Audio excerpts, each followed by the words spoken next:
Hello survivors and welcome to another Walking Dead Road to Survival video, and in this video we're going to be taking a first look at Gold Mythic Nimrod, who is the final character to join the New World Order Allegiance. These guys were teased back at Christmas and we have got the final reveal. As you can see, visually we kind of knew what the art was going to be like on the left hand side, but the right hand side we do get the full sort of look. I'm not going to go into too much depth as it's quite traumatic for me when you look at sort of some of the trophies, but I will look at the animation. You'll see that his attack animation is quite different. Like, he lifts up the knife and he just sort of stabilizes the gun and shoots. I like that quite a lot. He's got like a shotgun or a rifle on his back, and he looks like a bit of a hunter, let's say. He's got a lot of weaponry and a lot of those trophies, like I was saying before. On the left hand side he does have the owl. I kind of assumed he would have the owl in his actual visuals on the right hand side, kind of like we've had in the past with Kyle, but I think he looks awesome. I do think he looks awesome. If we check out his stats as a level 720 LB3 character, limit break 3 of course, 17,700 attack, 15,171 defense, and 17,700 HP. This is his base stats without lieutenants, of course. It'll be buffed up with your lieutenant system. He is an alert character, so he's using that pistol, not the knife or the rifle on his back. He's using the pistol. He's a support character, mythic character, of course, and he, again, of course, joining the New World Order, like I said, as the last member that was teased way back in December. So first off, we'll look at the Adrenaline Rush, and it is called the Conqueror's Army. It is a 55 AP cost rush. Deal 450% damage to up to 3 enemies. Up to 2 teammates get elusive, and 100% attack for 1 turn. This is pretty nice. The triple attack is going to hit pretty hard. 450% isn't too bad. It's not going to be able to proc any sort of weapons or anything like that. 1 controlled hit, 2 RNG hits. You kind of know how it works. You get to choose one of the targets. The 2 teammates getting elusive and 100% attack is completely random. It can go to your very key damage dealers and buff them huge amounts for their rush turn, you know, the same turn that Nimrod could potentially rush, or it could go to Nimrod himself or just a random support character. You know how it works when it's just like completely random like that. But if it does go to the right character, 100% attack is going to be nuts. And if you are using an NWO team, a lot of those guys can hit pretty hard. You know, if it goes to the Trader and it goes to Titan, it multiplies with the leader skill that, you know, the Trader's got. Huge amount of attack output. And yeah, I don't think the Titan needs that much of a boost. His damage is nuts, but this is going to make it absolutely insane. And again, I don't think anyone's got a chance of surviving his rush as it is, but with that, yeah, it's going to be even worse. So here we have the Adrenaline Rush of Nimrod, and we are going to select the character we want to use it against. There is a lot of strong characters on defense teams right now, so someone like Nimrod is going to have like amplified damage because of that. Now, he is a support character, but he's got a couple of things in his kit that is going to just boost his damage up, as you can sort of see already, and that will just make him hit harder. It's as simple as that. So we're going to hit one, and you can see the animation come in of that, the gun over the knife. I do like it. I do like it. And you can see that the person who I targeted is 100% chance to hit, and then the other 2 are completely RNG. You know how it works with the attack 3 sort of boost, and you can see the 100% attack went this time around to Harper and Rick 2000, and that could have potentially been Trader and, let's say, Raulito, or Trader and Titan. It could have potentially been Trader and Nimrod himself. There is some downsides to this. There is a bit of RNG, but like I say, if it goes to the right people, 100% is just insane. So we'll look at the upgrades on this Adrenaline Rush, and you can see at grade 3 it gets a 200% damage boost, and it goes from 200% up to 400% damage. Quite a hefty boost on grade 3. At grade 5 it gets plus 25% attack on the attack buff, so it goes from 25% up to 50% to 2 teammates.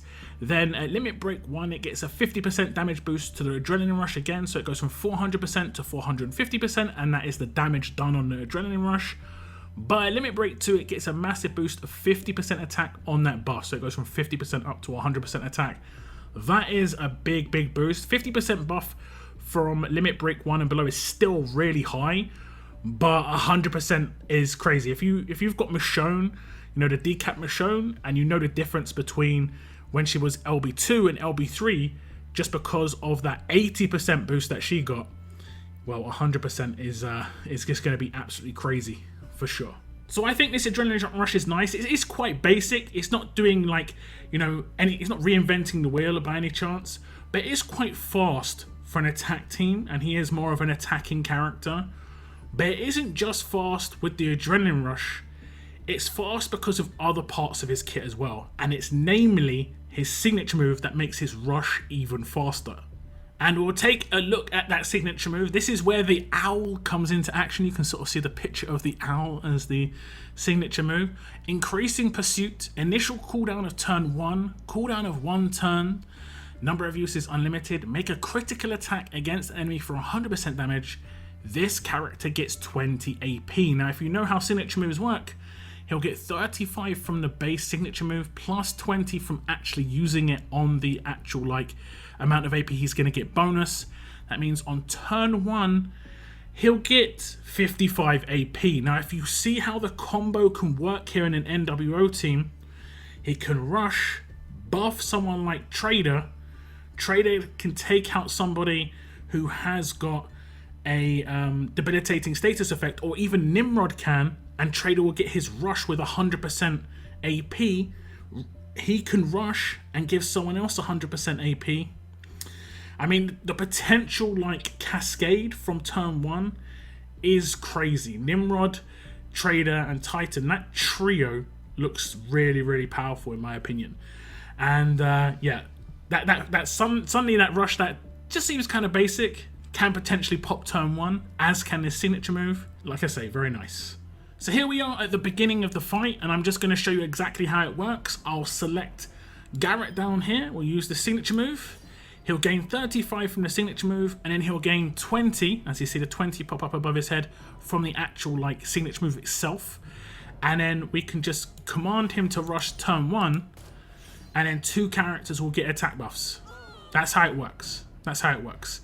Now, it could go to the right person, it could go to the wrong person, but it's going to be a lot of damage off of turn 1.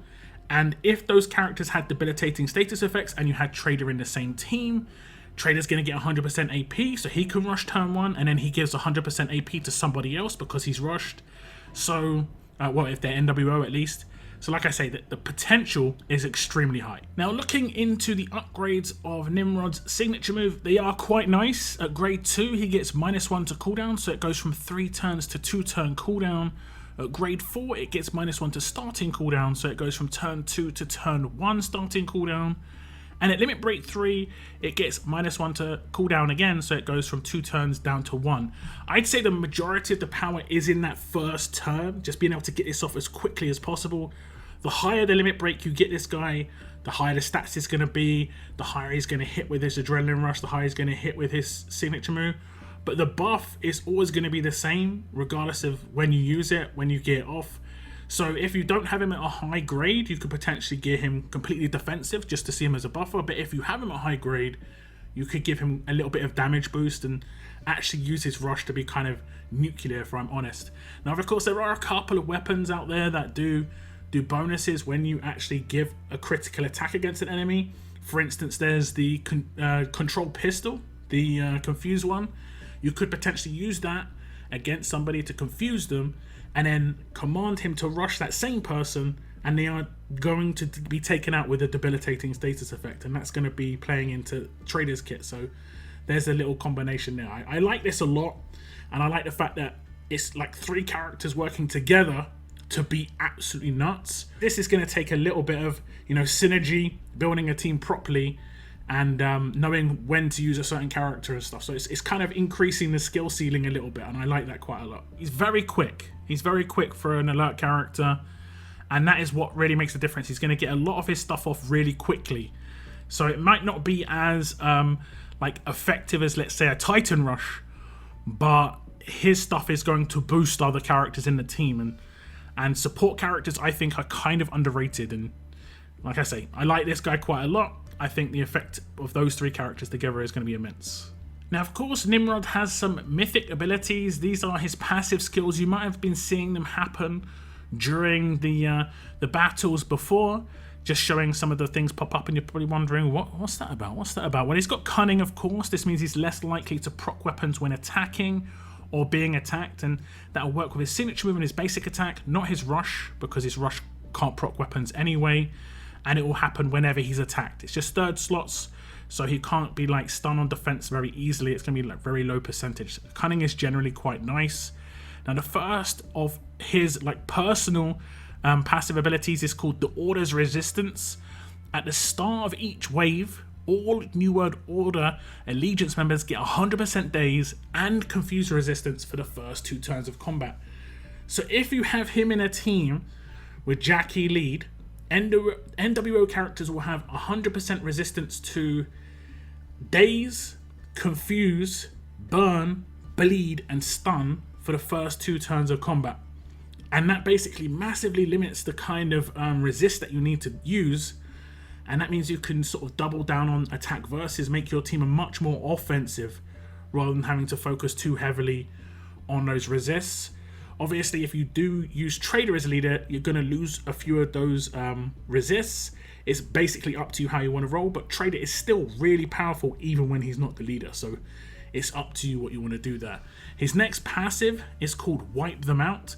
At the start of each wave, 100% chance to remove defense down block from up to 3 enemies. This is really nice, of course. We have got a lot of Ezekiel leads, and I think even Tara leads have a 1-turn defense down. So it just removes the defense down block, which is nice. It's only going to be 3 enemies, but it does mean that you're going to be able to do potential amplified damage against those if you do get the defense down in. Now the last passive is called Quelled Assault. At the start of each turn, 60% chance this character gets Guardian Shield. And you may have actually seen that proccing. He just randomly had a Guardian Shield, and that was just that happening. It is nice. It does work quite nicely with his Adrenaline Rush, with the potential of him hitting certain characters like Bide characters.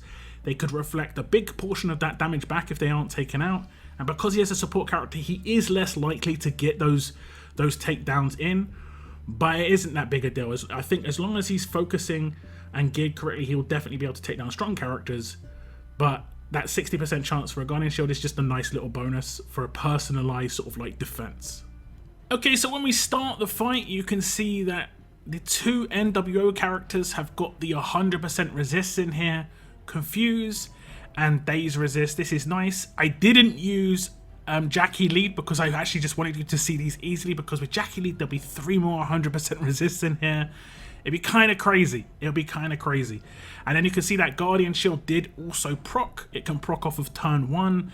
And this is going to be nice against particular characters, you know, like I say, Bide characters or potential characters that can do reflect, like, let's say, Mercer. I know Mercer isn't used much in things like War, but he is in the Challenge Run. And I do think that Nimrod's going to be a really good character for Challenge Run just because he can rush so quick. And then he can potentially just completely block off the reflect damage that someone like Mercer does there, which is a really nice little bonus.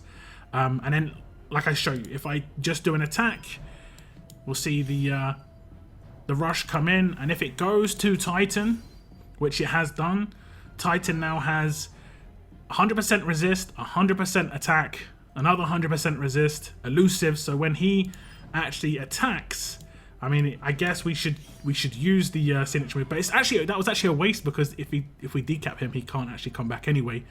But the damage output of Titan is just going to be so much higher, or any NWO character that this goes to.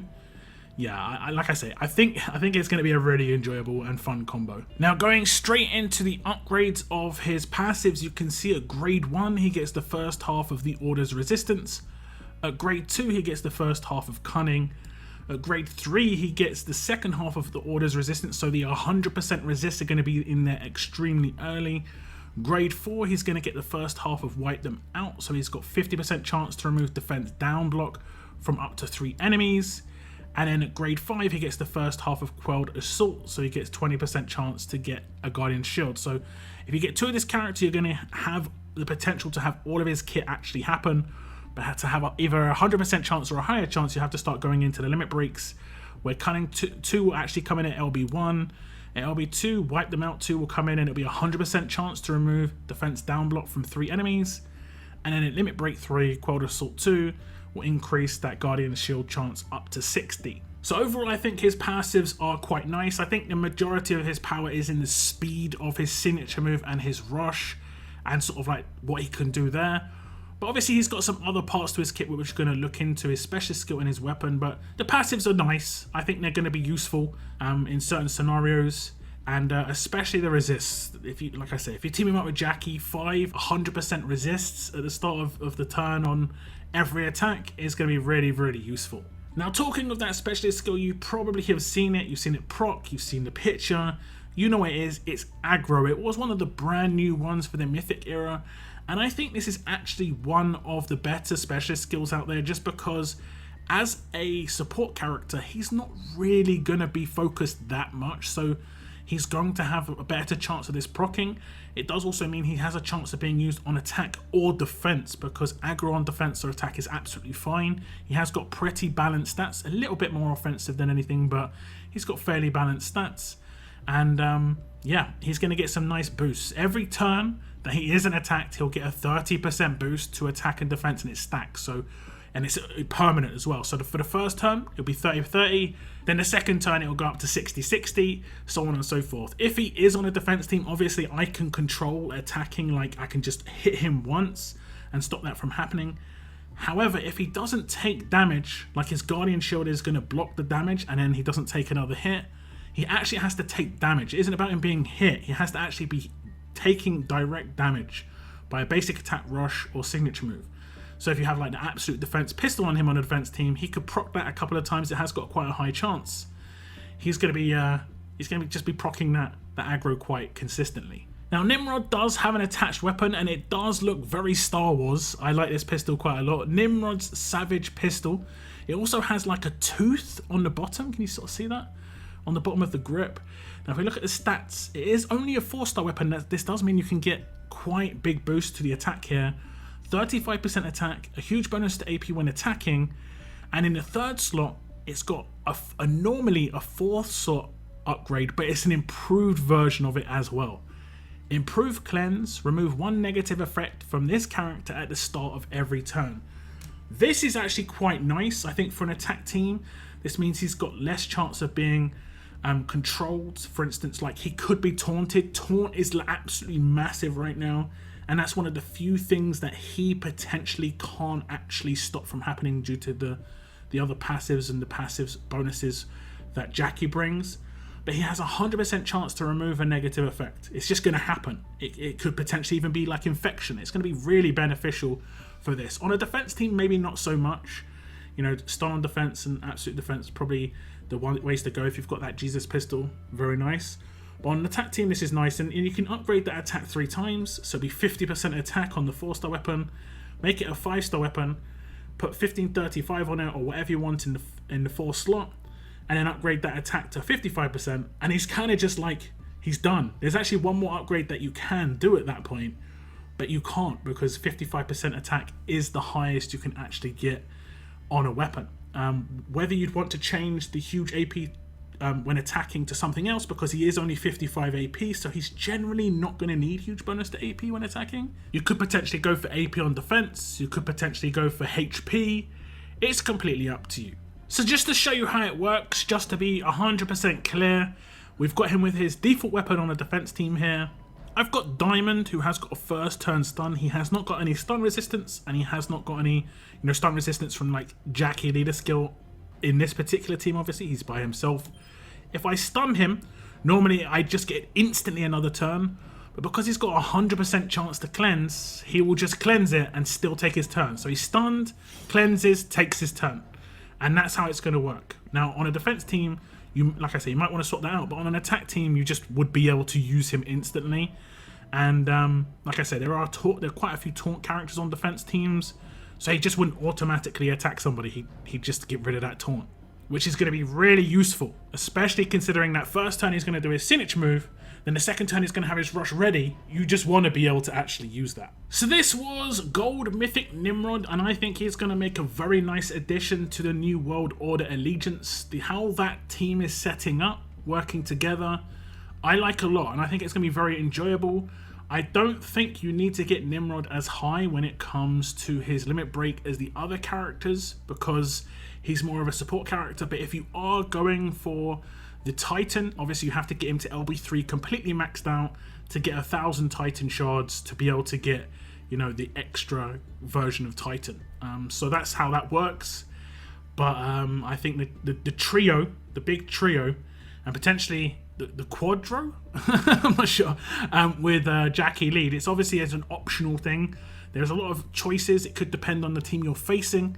But the trio of Nimrod, Titan, and Trader are going to work very, very well. And not to forget the potential of Raulito being on that team as well, which would make the survivability of someone like Titan much higher. All round the team is just like very, very support. Like one character supporting another character who supports another character.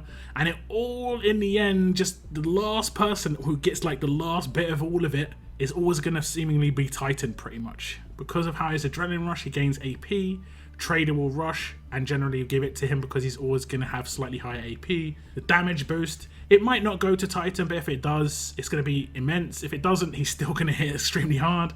So yeah, I think all round, I like the team setup potential a lot. But do tell me what you think about Gold Mythic Nimrod himself. What do you think of the potential, you know, setup that you could have with NWO? Let me know your thoughts in the comments down below. I want to thank you very much for tuning in. And as always, keep on surviving, guys. Keep on surviving.